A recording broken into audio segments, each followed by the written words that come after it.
Hello, Wolfpack. Happy Wednesday or Tuesday night. Going on for the Wednesday workout. We're gonna do 3 position snatch. So we've kind of worked these positions over the last few weeks. Got the high hang, we've got mid hang or to your knees hang, and then we got some floor snatches. So we're gonna put this together as a complex.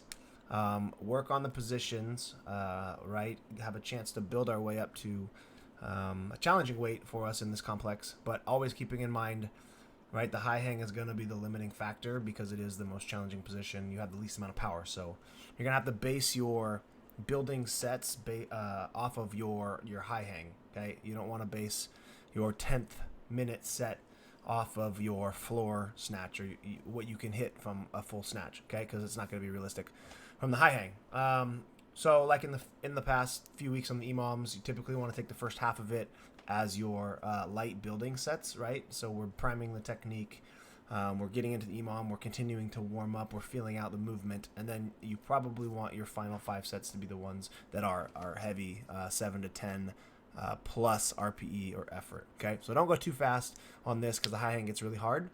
And if you burn out too soon and you miss that high hang, you're gonna miss the other 2 positions. So start super light.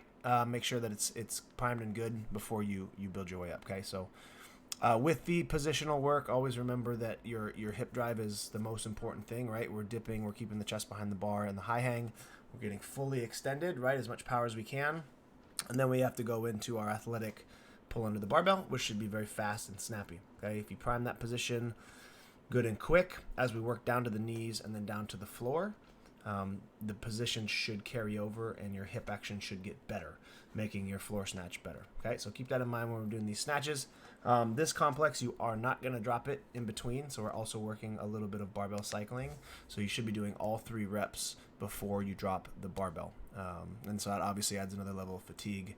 After today's grip work, might be a little bit more challenging tomorrow holding onto that barbell for 30 reps technically. So have some fun with this. I love 3-position work. I think it's a great way to build the positions in the snatch, and it's just fun to hang onto the barbell and have a little bit of fun with the snatch motion. Okay, so get that done, and then we've got a burpee overhead squat workout. So kind of a rep scheme they've used in the open in the past. We're getting burpee volume and we're combining it with a very challenging movement.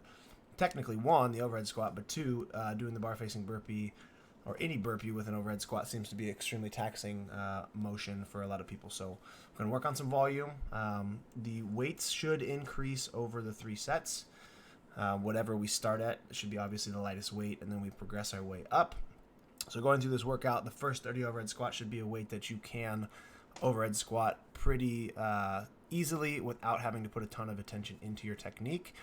You can focus on breathing, you can focus your movement mechanics to be efficient and not overly fatigue yourself, and you should probably be able to do a minimum of 15 here on the first set. So I'm saying, stimulus-wise, get through these 30 overhead squats in 2 to 3 sets maximum on that first barbell. Okay, don't overextend and try to go too big and burn yourself out because the burpees on the next round can be challenging, but it should be a weight that you can hit a big set at. Okay, as you go into the 20 burpees, you will have to make a weight change, so I usually like to knock a set out, I don't know, maybe 8, change one side of the weights, do another 7, change the other side of the weights, and then I only got 5 burpees left. I can kind of coast through these, and then my barbell's ready and set up, and I haven't done a huge set of burpees. So I like to segment them that way.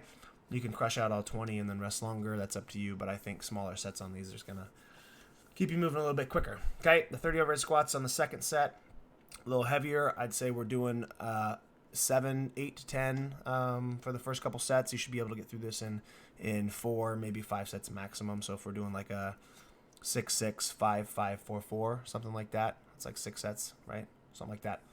Still movable, but not overly heavy. 10 burpees, and then the final overhead squat weight, you have a chance to challenge yourself, but this should still be a minimum of 5 reps. Okay, we shouldn't be doing any less than 5 reps on these, so we still get through in the time cap. I put a decent time cap on it because I wanted people to have the opportunity to get this volume in. It's 90 overhead squats. It's a lot, so it's clearly the bulk of the workout is in the overhead squats. So don't take them for granted. Don't go too fast too soon. Kind of got to save a little bit of energy to get through those final overhead squats. But other than that, I think it'll be a great workout. It's a great test. It's a very repeatable workout, so something we could do later in the future. If you have any questions on the workout, let me know. Comment below. Message me. Otherwise, have a great workout. See you in the gym. Later, Wolfpack.